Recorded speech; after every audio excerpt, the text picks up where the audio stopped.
ہے جی کہ نا اتفاقی ہے۔ اصل میرا بھائی آج کل یہ بیماری عام ہے۔ وجہ کیا ہے؟ ہمارے گناہ۔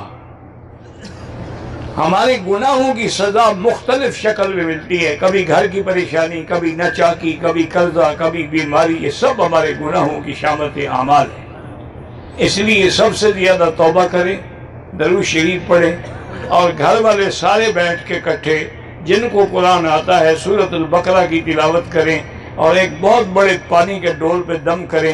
وہی پانی گھر میں بھی ڈالیں، سب کو پلائیں، سر کے اوپر بھی ڈالیں، تو انشاءاللہ اگر کوئی جادو کا اثر ہے، کوئی شیطان کا اثر ہے تو وہ ختم ہو جائے گا۔ یاد رکھیں، یہ اس میں کوئی شک نہیں، میں مانتا ہوں کہ جادو ہے۔ جادو ہے، اور جادو ایک علم ہے، اس میں کوئی شک نہیں کہ جادو علوم شیطانی میں سے ہے، علوم رحمانی میں نہیں ہے۔ کہ حضور نے فرمایا من تسحر فقد کفر، جو جادو کرتا ہے، سیکھتا ہے، سکھاتا ہے، وہ کافر ہے۔ لیکن جادو تو ہے، جادو کا انکار نہیں کیا جا سکتا۔ اب جادو عام طور پہ میری بیٹیاں جب غسل کرتی ہیں تو سطر کا خیال نہیں کرتی، ایسے باہر نکل آئیں، صرف تولیہ لپیٹ کے باہر نکل آئیں، کنگھی دیتی ہیں، بال گرتے ہیں، خیال نہیں کرتے۔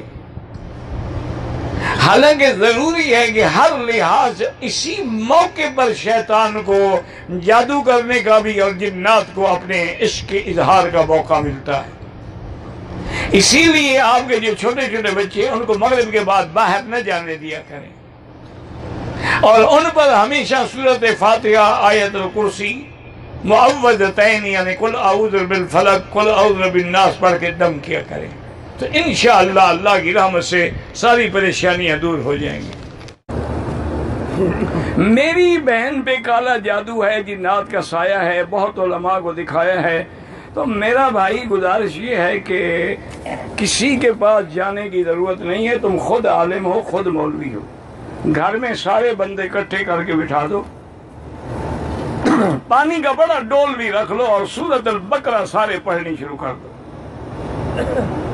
سورۃ البقرہ پڑھتے رہو، دم کرتے رہو، دم کرتے رہو، جب ختم ہو جائے وہی پانی اس عورت پہ بھی، سب کو پلاؤ بھی، ڈالو بھی، گھر میں بھی ڈالو، 11 دن یہ پڑھتے رہو، انشاءاللہ نہ جادو رہے گا نہ جنات رہیں گے۔ کسی بزرگ کے پاس جانے کی ضرورت ہے، تم خود بزرگ ہو۔ آج کل کے جو بزرگ ہیں نا 90% ماشاءاللہ نمبر 2 ہیں، جو اصل ہیں وہ 10% مشکل سے ہیں۔ نظر بد لگ جائے تو سورۃ نون والقلم کی جو آخری آیت ہے وہ ہر نماز کے بعد 7 دفعہ پڑھ کے دم کیا کریں، اور میرے مدنی پاک نے رحمت دو جہاں صلی اللہ علیہ وسلم نے بھی نظر بد سے بچنے کے لیے عمل بتلایا ہے۔ اعوذ بکلمات اللہ التامہ من شر شیطان ہامہ ومن کل عین لامہ، یہ بھی پڑھ کے دم کریں۔